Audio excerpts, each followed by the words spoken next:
হ্যাঁ জানি, শুক্রবার ইন্ডিয়াতে রথযাত্রা হয়ে গেল।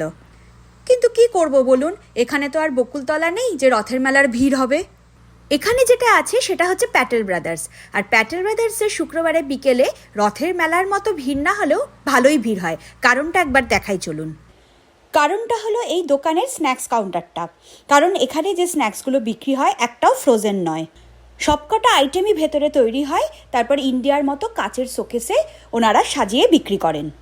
এইদিকে রয়েছে বিভিন্ন ধরনের লোভনীয় ফ্লেভারের পেস্ট্রি, যেগুলো আমরা ইন্ডিয়াতেও পাই।